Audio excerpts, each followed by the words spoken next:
All right. Good morning, everyone. Happy Monday. Let's get into this broad market outlook, and then we'll go over some top ideas. So the main thing for the week is the SPY running into this major resistance area on Thursday, this 420. We have not traded above this area pretty much, since the start of the breakdown in the middle of last year. Again, we did push above it briefly last summer, but for, the major purposes, we really haven't traded above 420. And we've been on a very decent run. The market's run up basically 10 to 12% off of the recent pivot low. Everything looks great in the market broadly. And this is typically the time we want to be a little bit more defensive because everything tends to look amazing when we're at resistance because everything has typically traded higher. So given that we ran into it on Thursday, we started to retrace back. In the short term, 400 is going to be the first real psychological level of support. That's what we would want to hold, but more often than not, just like when we buy a breakout and it trades up 2 days higher, we want it to perfectly retest the prior breakout level, but it often pushes lower. So I wouldn't really expect this to hold very significantly. Really, this 375, 370 area is the much more significant pivot and a much more realistic range that the market will probably trade within versus us hoping or praying that it stays within this very tight 20 point, few percent range. So going into the week, probably best to be a little bit more cautious, a little bit more hands-off, given that the very easy trading, as we've seen in the past, very clearly, is kind of in the rear view, at least in the short term. We've had these run-ups, and we've also had, it takes a month to run up, it takes a few weeks to kind of pull back in. So we just don't want to expect, the first down day to be buyable. Just be a little patient out there. We saw the same thing in the NASDAQ. Again, same thing. The broader downtrend or breakdown stages, we finally moved past that in a lot of the major markets and major sectors. And now it's the battle with the bigger stage one base that's forming. So same thing in NASDAQ, same thing in SPY. We saw the same thing, with the small caps and mid caps breaking out of their smaller bases. And now they're running into the bigger, resistance areas of these bigger bases that have been forming. So just something to keep an eye on. Again, a lot of strong sectors, REITs finally breaking out, tech breaking out, mid cap and small caps breaking out, industrials, a lot of sectors breaking out. We do still have some weakness, energy rolling over, utilities breaking down lower, which is a good sign broadly for the market, people leaving the risk off sector, and healthcare and consumer staples still kind of a little weak. But a couple ideas, keeping on this ALNY to this 240. We've seen these higher pivot lows forming, which is good to see. QSR, thank you, Chip. Not a blue sky breakout. Did not zoom out far enough, but still a nice level through this 68.5 area. An eventual move to that retest of that 80 in time. And lastly, this TJX, which is a blue sky breakout through this all-time high, through this 83 area. So not that much on the radar still in this Etsy, just keeping a break-even stop here for a short-term move to this 165 where we can get it. And that's pretty much all I'm keeping a big focus on for the week ahead. So Heaven, if there's any ideas you want to go over, we can definitely go over those now. Yeah, definitely. Let me pull up Discord real quick. So the first one we're looking at, Val was looking at PCAR, PCAR through 112. What do you think of this one, Bennett? I mean, all-time highs just probably need some time to develop, given that it just ran from 96 to 113 in a couple of days. So if this can develop, it looks great. I just wouldn't expect, a strong breakout. It runs another 20 points. I'm with you there. Yeah, I mean, nice little post-earnings flag setting up, using previous all-time highs resistance as support. Seems like the longer this goes sideways, the better of a setup it is, right? Yeah, right now, sure. it's definitely looking a little bit Mickey Mouse, what we like to call that Mickey Mouse flag, just kind of a small insignificant flag up in space with no, true reference points to really trade off of. So yeah, the more sideways there, the better. Let's see what else. Reynaldo's looking at a few. He's got AME through 147.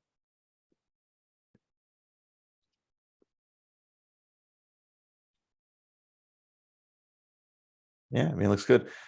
You know, the retest really here is 148, but not as wildly significant. You know, dollar difference is going to make much of a difference here. So again, looks good. Earnings not for quite some time. You know, beat earnings been recently reported. So it looks Mhm. good. Yeah, I would say the only thing is like, it's sort of just been trend over the last 2-3 weeks has kind of been just ascending. So your Mhm. real support, like your real out is down at 138-ish, 139. Mhm. So it does make it a little wide. I mean, it's, $9, 148. It's not the worst risk percentage, but I would love to kind of see this kind of make a new pivot low a little bit higher than that 138, Mhm. so that we can be buying, 148 versus 144. I like that a lot better. I think Mhm. it'll look A++. Another one he's looking at, I actually have this one on my radar as well, is this Best Buy, BBY. So for this one, he's looking for a pullback to that 87 area. Like you were kind of saying, a lot of names are a bit extended in the short term. This is definitely one of them. And now, the key is to look for that pullback and see if that area sort of holds, expecting it to potentially break a little bit and kind of shake some people out. Mhm. And then, buy on the way back up. Yeah, so I'm not the biggest fan of those like retests of the breakouts when you missed the initial one. But Mhm. again, now that it's finally cleared this base, and again, we'll probably retest 86, probably shake lower, probably, this is like this new range in Best Buy, 80 to 93. So it's finding that next trade. But now that it's cleared this base, it's just, now it's not trading sideways. It should be, trending higher in more of a breakout stage, which we're seeing with a lot of the major sectors and markets moving out of that, moving out of the breakdown stage, basing, and now sectors or stocks moving out of it. Mhm. So if you really like Best Buy and you can find some trade, I just wouldn't be like so overly focused on 86. Again, we Mhm. focus on it on the way up to buy through it. On the way back down, though, it's not going to be as perfect. So almost treat it Yeah. versus 80 for now and then find that support buyback versus that area than trying to Yeah. get in Yeah. too early. And you have earnings. You got basically a month, so you're good. Yeah. And the third one he's looking at is LW, Lamb Weston Holdings, earnings flag. He didn't give an entry, but I'm assuming it's You're through 100. Yeah. that This looks 100, 101. way better. It is crazy. This thing has gone. Oh, this is pandemic. Never mind. Through 100 looks phenomenal. Has 3 little attempts there so far. Still, I wouldn't say a little Mickey Mouse, just a little bit. We've seen this name definitely take some time to consolidate in the past before it really goes. You got Mhm. 1, 2, 3, 4 months here, another 3 months here. So, as it's shown in the past, it might need more time. But again, you just set that alert through 100. You can buy it for now versus 96. You're risking 4%. This name to move to 116, for 4 to 1 on that is very realistic of a move. Mhm. And that's at all-time highs. Earnings aren't until April, so plenty of time. This Yeah. I would take right now versus like the BBYs. Yeah. Yeah. So this one's like similar to PCAR, but just slightly more sideways, which is kind of what I would want to see in that PCAR that we were looking at a Mhm. couple charts ago. Abby's looking at BLK, BlackRock, buying up everything. Mm. BLK through this 764, which 764 seems a little early in my Yeah. opinion. Just from like Thursday and Friday's action, it just kind of telling me like 780, 785 is probably the area. Just don't want to get, I could see the attraction to try and get in a little early, but you really want to be careful with those just so you're not sitting in chop. Yeah. This has Um, been, you got this area since 2021. Again, it definitely broke above it. And now this is when, it's broken back underneath it. This is base forming, these higher lows, all great. But like you said, no sense of rushing into this or sneaking into it for, the middle of Friday's high when we can see this, 790, really 800 to keep it simple with these, bigger price, higher price point stocks. But don't need to sneak into this too early. Just wait for the real level that most people will be watching versus trying to zoom in and find the entry in that within this candle. yeah, I'm with you there. Reynaldo's got another one here. He's looking at Yeti. On the radar, earnings on the 16th, so no setup. He didn't give a game plan or anything, but I'm assuming he's looking to buy through this 48, 49 area, maybe through 50. Mhm. Which I think looks pretty solid. I mean, it's that stage one base, we can see how the downtrend is finally changing and now going sideways. And that earnings might be the catalyst. So I probably wouldn't touch this before earnings. It's got 10 Mhm. days. Just let it keep setting up and see if that earnings is the catalyst to kind of get it through this space. Definitely with you on that. Eric's got a couple here. He's posting them in the chat. AMAT through sneaky buyback at 116.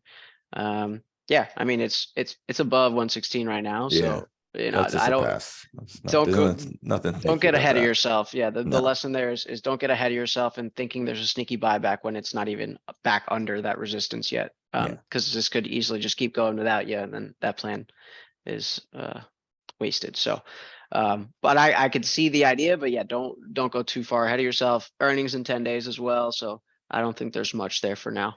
Yeah, I don't see it at all. I don't see anything even sneaky about it.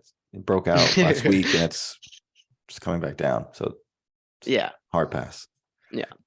Next Sneaky one is buyback, if anything, I'm sorry, Heaven, would be yeah, go for it. Very loosely would be this thing pulls back in and you kind of buy it back this day. Really, a sneaky buyback is when the stock is more all-time highs, it breaks out, comes back down, and you buy back to that breakout level that second time when most people tend to forget about it. And here, that's not really there. Yeah, that's it. That's exactly it. I'm with you there. The other one he's looking at is ON. So yeah, it's same as AMAT 77 through 77. So same thing here. It's like there's nothing really sneaky about this, No. but it is all-time highs. So for now there's no sneaky buyback. But if this can pull in, go and retest those previous pivot lows around 71, 72, and then start to push back up, I could see the sneaky buyback through that 77, 78 area. But for now, don't. These are like there's two nothing there. good examples of why we don't want to do much this week, because if this is the best idea that he could find, is these names have broken out and I want to buy them on the way back down, that's just because there's really nothing setting up, because everything has gone on, these big runs. Mhm. And you don't want to start buying this day because it's just like, it's not a sneaky buyback, but it's like, this is not the day you want to be involved. You need to give the market the time it needs. Like, we're just going to say, this is what is going to happen. You don't want to be buying today because of this, because it seems cheaper than it was on Friday. It's going to probably take a few weeks to rinse out these moves and set back up. So you don't want to be chasing the first down move after this is a 20% run up in, the month. You don't want to buy the first 4% drop in the name. Yeah. And then the third one he's looking at is SPT through 70. I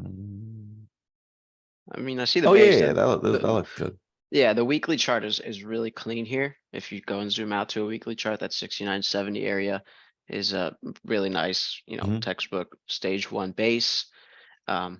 But it's a wide mover, right? So you have to give this one room, just because like if you just look at the last 3 days, right? It went from lows of 60 all the way up to 74. Next day at 64. So right now it's sort of like it's in between this massive range, just between Wednesday and Thursday of 15 points almost. So it might need just a little more time to kind of go sideways. Earnings in 15 days. That could be the catalyst to kind of push it over this base that it's been fighting for a while. Mhm. But looks solid. Out of the three, Eric, I think this is probably the best one Yeah. you've got. For sure. 100%. Ejaz is asking if we mentioned FTV, which I was going to mention a little bit later, going into my names. But yeah, this FTV, he says through 69.90, and that let's quick lesson there. Always buy above the whole figure. If you have an entry at 69.90, just round up and make it 70.01, 70.05. I have seen it many times in my own trading and other people's trading. Is you place that order just under the whole figure, it triggers you in, it goes to 69.95, and then it falls off and you get stopped out. And it's just, you look at that and you're like, well, I could have avoided that by just having my entry 10 cents higher. So just always keep that one in mind. That one's one that you got to engrave into your setups and your game plans. But yeah, through that 70 looks pretty solid. I like the weekly chart on this one a lot. And start calling those Kramer buys when you buy into the figure. What do you call them? Instead of we're gonna start calling them Kramer buys when you buy them under the figure. Yeah, no Kramer buys out here. Yeah. Oh, yeah. Looks above, yeah, through 70 looks great. Yeah. Let's see what else. Alec was looking at Oxy for a support buy. Shake was actually mentioning in the chat that, if the energy looks like it's about to get smoked, so he likes this one for a short to the downside. I could see the idea in both directions. I think it's a little extended right now to try to short it, just because it already has a huge drop from 68 down to 60. But if we can get some consolidation down here, it's got a pretty nice risk to reward to the downside if those supports start to fail. Yeah. I mean, I'm more with Shake on energy just looking very weak. Yeah. With how energy's just been trading lately, even though it did, again, it's like it looked amazing 2 weeks ago when it was getting back to those highs or recent highs. And now it looks like, shit. But instead of trying to buy this retest, which more than likely is going to probably get shaken out, you're probably better off letting it shake out and then find that entry. Realistically, it's probably like, if this area shakes, it's probably coming in these mid 50s. It's like wait for that shakeout first and then find that buyback. But I do think the short in the short term is probably the easier trade than trying to fight the weaker of all the trunk sectors. It's hard to try to, play in that sandbox when you're going contra trend. Yeah. Tom's looking at INBX through the 50-day moving average. He says What nice is it? cup and handle. INBX and basically through 2750 ish. You call this a cup and handle? I'm not really seeing the cup and handle unless you're just looking at like the past month and a half or 2 months. That's like this tiny little cup and handle, but to me that's not a very significant. Like I wouldn't focus too much on that sort of cup and handle. But I mean, I do see sort of that little short-term resistance around 27, 28-ish. Just got to keep in mind, it's a cheaper name. You're kind of sitting in the middle of the massive range between all-time highs and all-time lows, right? Between $9 and $52. You're sitting right in the middle of it pretty much. I can't say I hate it, but I can't say I love it either. Yeah. I'm not the biggest fan of these cheap names. I could see more of the cup and handle if you're looking at like, I feel like people overuse cup and handles where it's like they're just on too short of a time frame. Like this move here, like it comes back in, it forms this handle here, it just fails. This is a much more significant one. Sometimes you mention on the intraday, and it's like, just no. It's I'm with you there. But I'm with you. Again, I'm not the biggest fan of these the cheaper recent IPO names, but through that 28, you can risk like $1 in it. It's probably worth an attempt. But if you got to get $5 in it, that's probably going to be a hard pass because this thing needs to go to $60 to new all-time highs before that $5 risk would make a lot of sense. I'd say I'd be a lot more interested in this one when it gets above that recent pivot high of those 30, like that 35 area. If we can get a setup there, that would be a lot more interesting to me. Yeah. And let's see what else. Kyle's looking at SJM, little peanut butter and jelly. Support buy basically through Friday's highs with a stop under Friday's lows. Keeping it pretty simple there under that support area.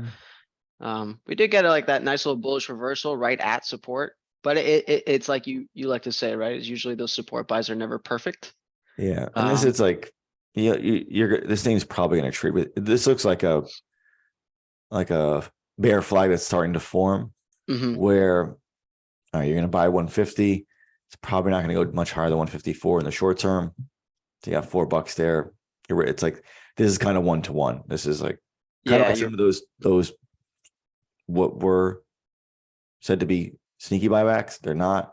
This too, you missed a lot of the like this is just 120 to 160 very easy move. And then it's like, this is now the painful trade. It's like, you don't want to be involved in this. Yeah, I mean, I personally, I would say I don't mind being involved. The only thing that is, like you were saying before, is the risk reward isn't really there. Now, if you're risking like 50 cents and you're trading the range, right? You're buying off of that 146 or 147 area, and you're able to risk maybe like $1 on it, and then you're trading up to that 155, maybe. But right now, like you said, the risk reward is like barely 1-to-1, so it's almost not worth the support buy. Yeah. Let's See see on what that. else we got here. Yeah, and then a couple names that I'm looking at this week. I'm not too eager to put on any risk today. I think like we've been saying, is the market just kind of overextending the short term. The best trades have already gone, so now it's more so of looking for context clues to see what holds up, what still bases while we kind of get a much needed pullback. This CELH that I mentioned last week ended up triggering through that 96 support. I passed on it because it just sold off so hard from highs on Thursday, Mhm. but now I'm sort of looking to build that position versus 96. As you saw, like Friday, it retested 96 and rejected it. So I'm kind of looking for like a tight consolidation bear flag there to then short to the downside. Another one I'm looking at, I posted a couple in Discord, but this cat is retesting that major resistance area. You have it marked out right there. So Mhm. just again, not looking to buy this today, but I want to see that area sort of shake out, or if it does hold up, then look for a support buy on the way back up. And my last one is this Visa weekly chart, really nice base for about a year and a half. It definitely needs some sideways on the daily chart, but keep an eye on that 235, 240 area for a swing in time. Okay. And All right, that's guys. I think we wrapped it up. Again, even my own ideas, not that much out there right now. Again, it's because the market has just ran significantly over the last, great start to the new year. But a lot of the ideas, very kind of BC setup, myself included. So those are just things to take note that this is not like a crazy week to go super hard. Let's just see what the market does. If we can consolidate a little bit, you give it a couple of days, you can find those better setups. But right now, it seems like hands off, raising stops, taking profits, being patient seems to be the move for the, at least the next couple of days until we see if this market's going to kind of start to flag up here, or we're going to just follow the same cycle we've been doing as we've been running into 420, which is pulling back into the range. So yeah. with that, guys, Reynaldo's got one more before we Uh-oh. go. DHR 280 weekly DHR. chart. Yeah, DHR 280. Looking at the weekly chart. Yeah, looks pretty solid. I mean, it's just been, nice base there. Keep an alert for just under 280, and then look for a nice setup on the daily chart. Yeah, this actually does look very good. Got to give it versus 260 for now, but For now, yeah. that base looks really good. Mhm. All right, guys. So we'll see you in the chat. Push your top ideas and have a good trading week. See ya.